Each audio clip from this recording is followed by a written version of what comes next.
Olá, hoje nós viemos apresentar um trabalho que é um relato de caso sobre mielocefalite protozoária equina.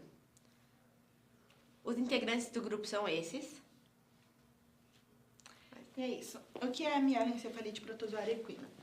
Ela é uma enfermidade neurológica que acomete equinos e ela não é infecciosa e nem contagiosa. E ela vai causar inflamação e danos ao cérebro e à medula espinhal dos equinos. E como isso acontece? Ela acontece quando o equino vai ingerir alimentos contaminados pelas fezes do hospedeiro definitivo, que é o gambá, que é o de Delphis. Também existem relatos de outros hospedeiros intermediários, como por exemplo o tatu canastra e outros mamíferos. Ela é chamada de mieloencefalite protozoária equina, esse é o nome correto, mas também é conhecida como bambeira pelo pessoal da produção, porque está associado aos sinais neurológicos que ela causa, como por exemplo a ataxia. Ou também é chamada de doença do gambá, por conta do hospedeiro definitivo, que eu já disse, que vai ser responsável pela transmissão. No Brasil, a gente tem dois principais protozoários causadores dessa doença. O primeiro é o Sarcocystis neurona, que é um coccídeo do filo Apicomplexa e da família Sarcocystidae. Ele é o principal causador da doença. E os seus hospedeiros definitivos são o de Delphis virginiana e de Delphis albiventris. Normalmente, esse parasita ele precisa de dois hospedeiros, um intermediário e um definitivo, para completar o seu ciclo. O gambá, que é o hospedeiro definitivo, ele vai se infectar através da ingestão de carne contaminada por cistos desse protozoário. Essa carne pode ser de aves, pode ser de mamíferos, como gatos, outros... como tatu, que eu já disse. E é isso. A forma infectante desse protozoário, que são os esporocistas, ela é eliminada através das fezes do gambá. Então, ela vai acabar contaminando a água e o alimento que o equino vai ingerir. E o equino, nesse caso, ele vai ser um hospedeiro acidental. Dentro do equino, esses esporocistos, eles vão penetrar nas células do sistema nervoso central. Então, neurônios em células da glia e em macrófagos intratecais. Também vai ocorrer a multiplicação no interior, produzindo inflamação não purulenta, que vai, então, ter acúmulo de linfócitos, neutrófilos e eosinófilos, e vai fazer alteração na função neurológica normal desse equino. Então, aqui a gente tem o ciclo de vida desse protozoário, mostrando o gambá, que é o hospedeiro definitivo, que se alimentou da carne dos hospedeiros intermediários, que estão com um cisto na musculatura. Ele vai liberar os oocistos, que têm esporocistos nas fezes, e daí nas fezes vão estar no alimento ou na água que o equino vai ingerir. Dentro do trato gastrointestinal deste equino, os esporocistos vão penetrar nas células do endotélio vascular, que vão virar merozoítos, e vão atravessar a barreira hematoencefálica. Bom, o compromisso de neurona compromete o sistema nervoso e os músculos esqueléticos, levando assim a incoordenação motora e a fraqueza muscular, com presença de atrofias musculares e paralisia dos nervos cranianos. O principal protozoário no Brasil é o Neospora spp, que os hospedeiros definitivos são cães e coiotes, e suspeita também de outros canídeos silvestres que possam servir como hospedeiros definitivos e eliminar os cistos nas fezes. Bom, a itaquiozoitos de Neospora caninos são encontrados em diversos tecidos, entre eles intestino delgado, cérebro, medula espinhal, nervos periféricos e fetos abortados. O ciclo evolutivo é indireto e tem um hospedeiro definitivo e outro intermediário, geralmente são herbívoros. O ciclo ainda não foi totalmente esclarecido e o hospedeiro definitivo é desconhecido, permanecendo em certa forma de exposição dos cavalos a este parasita e a outros hospedeiros intermediários que não são os equídeos. Ele compromete o sistema nervoso central e retina e ocasionalmente nos nervos periféricos dos músculos oculares de cavalos. E taquizoítos foram observados também principalmente no cérebro e medula espinhal de animais infectados. Isso pode também causar ataxia dos membros e dificuldade de andar acentuada quando o animal caminha com a cabeça ereta ou em círculo.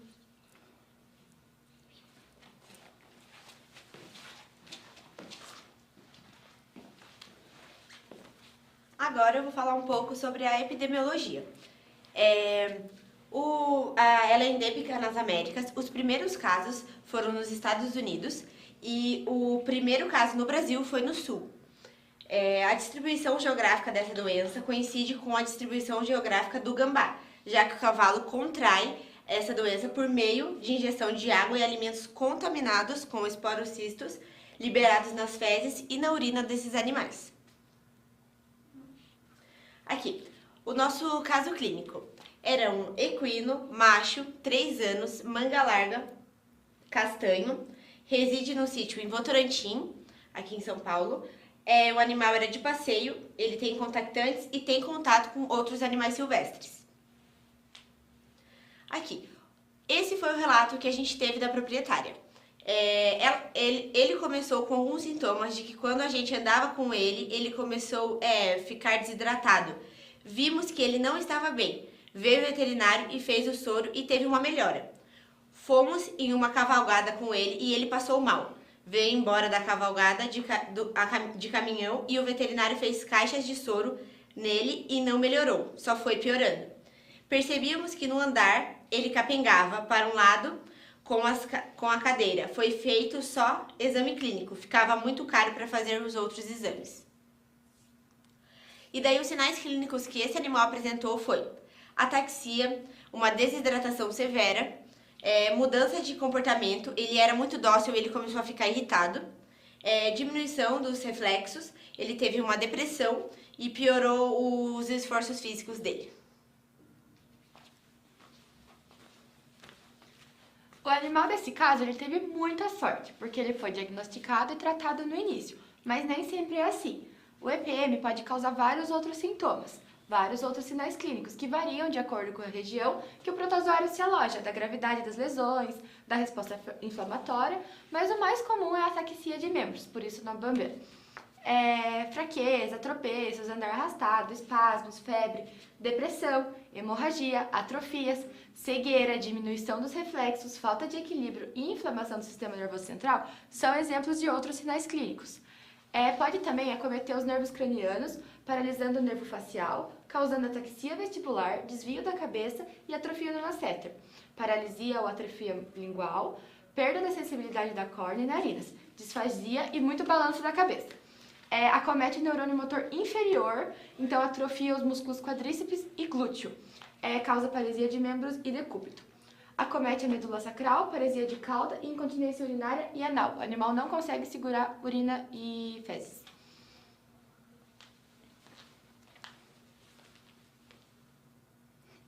O prognóstico pode ser muito desfavorável quando os sinais se apresentam de moderados a severos, porque tem mais chance dele se permanecer em decúbito, o que altera toda a fisiologia. O cavalo é um animal muito grande, então se ele fica deitado, acaba bagunçando tudo lá dentro. Quando atinge a medula espinhal, gera muita ataxia, fraqueza e incoordenação nos membros. Predisposição, basicamente são todos os animais, mas a gente tem aqui um parâmetro, acomete animais de 2 anos a 20 anos, 2 meses a 20 anos, mas os mais afetados são animais de 1 ano a 6 anos. Tem também vários outros fatores, tipo estresse, animal que compete, região que o animal mora, mas basicamente é isso. E as raças mais acometidas são puro sangue inglês e quarto de milha. No exame físico, nós conseguimos perceber a frequência respiratória e cardíaca aumentada, o TPC de 5 segundos, mucosas normocoradas, discreta hipomotilidade, diminuição de panículo e responsivo aos reflexos pupilares. O diagnóstico ele foi 100% clínico, por isso que a gente sempre fala que a clínica é soberana. O diagnóstico, em outros casos, ele deve ser rápido para instituir o tratamento e o prognóstico ser o melhor possível. Esse diagnóstico ele pode ser feito através de exame neurológico, coleta de LCR, pesquisa de anticorpos através do líquor e soro, imunohistoquímica, terapêutico e também pode ser feito o hemograma para animais em tratamento prolongado, para fazer o controle e a mensuração de anemias e leucopenias por depressão da medula óssea. O tratamento foi usado Iprozil, uma bisnaga por dia durante 30 dias, Flumax anti-inflamatório e o Dimesol, que é diluído no soro durante 5 dias, 5 litros de soro por dia. Falando um pouquinho das medicações, o Iprozil ele é um endoparasiticida para equinos. O princípio ativo dele é o diclazuril, ácido fólico, vitamina B1, vitamina B12, vitamina C e vitamina E. O Flumax ele é um anti-inflamatório não esteroidal, analgésico, antipirético para equinos.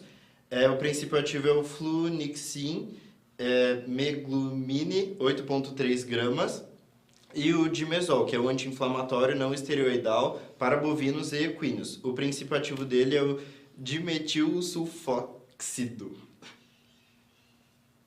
O tratamento que nosso amigo Paulo falou foi o instituído para o nosso cavalo do caso, mas existem vários outros tratamentos que podem ser feitos e quem escolhe isso é o médico veterinário que está atendendo. A gente trouxe aqui alguns exemplos e podem ser usados outros antimicrobianos, como sulfonamidas e pirimetaminas e concomitantes. Eles inibem a enzima dihidrofolato-redutase. Podem ser usadas também sulfonaminas, piretaminas, e o tratamento pode durar de 3 a 6 meses, dependendo do caso do animal, da lesão, dos sinais clínicos. Pode ser usado também vitamina E, as vitaminas são muito importantes. A vitamina E e a tiamina ajudam na inflamação e recuperam o tecido nervoso. No caso do EPM agudo, faz uso de anti-inflamatórios como flunexenin, meglumine, fenilbutazona, dimetilsulfóxido e outros. Pode ser usado também o ácido sulfólico, ácido fólico, gente. O ácido fólico ele é importantíssimo porque ele faz toda aquela regeneração do sistema medular para evitar a depressão da medula. Aqui a gente colocou as doses, mas as doses podem variar conforme o animal, a quantia de tratamento e tudo mais. Dexa é muito bem usado, né? Aquele corticoide muito bom, mas nem sempre pode ser o de melhor escolha, porque pode ajudar na proliferação do protozoário.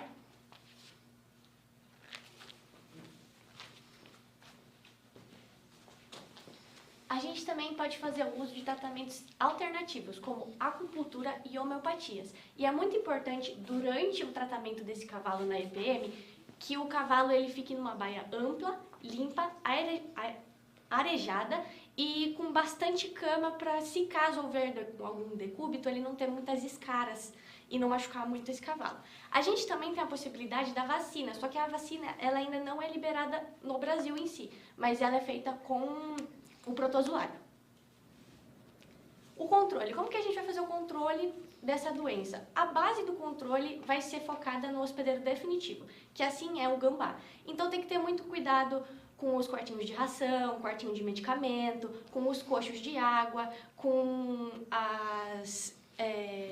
os bebedouros e as caixas d'água. Então tem que manter uma higiene muito minuciosa desses lugares e também é muito importante não deixar restos de alimentos que os animais não venham a comer, porque isso chama gambá. Uma coisa também que pode ser viável numa propriedade é não ter muitas árvores frutíferas, porque assim também chama muitos gambás, eles começam a ficar mais lá e é mais difícil tirar eles da propriedade.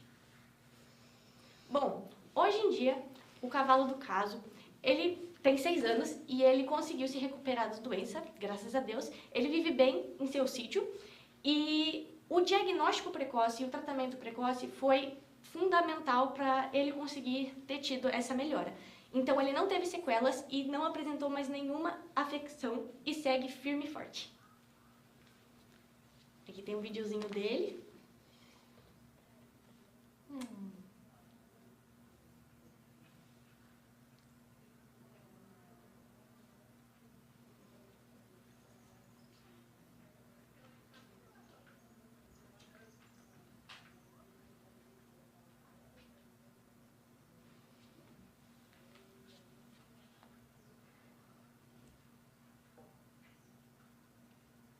Aqui estão as nossas referências que a gente usou durante o trabalho. E é isso, pessoal. Muito obrigada por ter assistido. Muito importante reforçar que o diagnóstico e o tratamento precoce são fundamentais para o cavalo conseguir se recuperar. O caso do nosso trabalho foi um caso que uma integrante do grupo acompanhou bem de pertinho, então foi um caso muito legal que ocorreu aqui perto, não está em nenhuma revista científica por enquanto, mas é isso, espero que você tenha gostado.